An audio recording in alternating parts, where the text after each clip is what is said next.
Yes, I'm Ben Choi. I'm from Johns Hopkins University in the United States, and I am with primary appointment is radiology, and I also have a joint appointment in electrical and computer engineering, and also in biomedical engineering.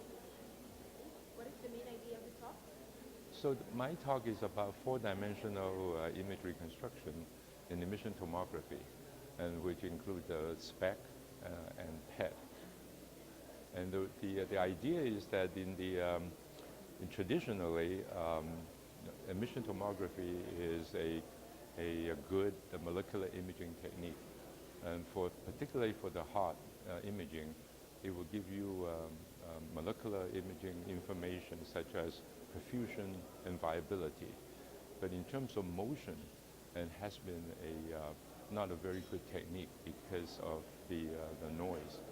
The idea is that through this four-dimensional image reconstruction, we're able to substantially reduce the noise. So we're able to now get better motion information. From the better motion information, we can also derive things such as heart failure type of kind of diagnostic, and also maybe talk about in the future soon, we will be able to find the cardiac also maybe strain, myocardial strain, the information that used to be, you can only get it through ultrasound and also in MRI.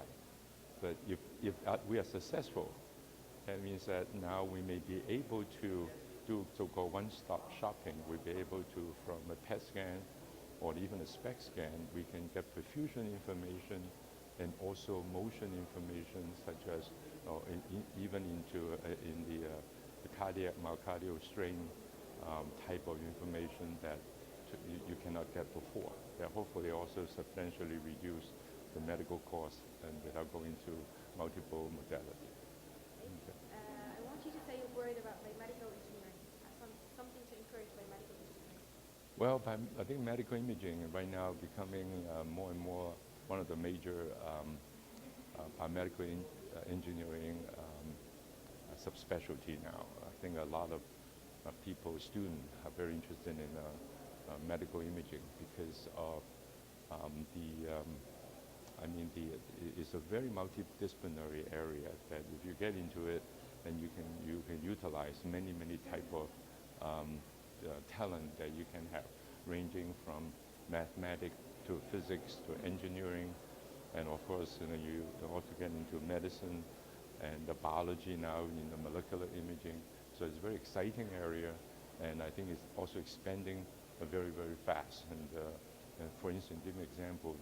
Recently, the multimodality PET-MR and or SPEC-MR, and then PET-CT and SPEC-CT already kind of very quickly becoming a clinical tools.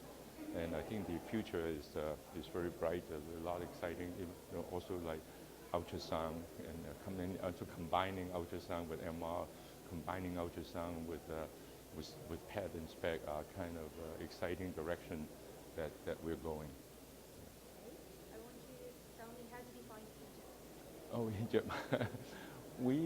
I heard a lot, of course I heard a lot about Egypt, and we have students from Egypt in our division that I run, and also we have Egyptian colleague, and now is in the faculty in our division, and so I have heard a lot about it. I have quite a bit of friends from Egypt, and this will be this is my first time actually come to visit Egypt, so I haven't seen much yet, except this long ride from the airport, 1 hour ride last night, and which give me a kind of opportunity to see a lot of the kind of life in Egypt.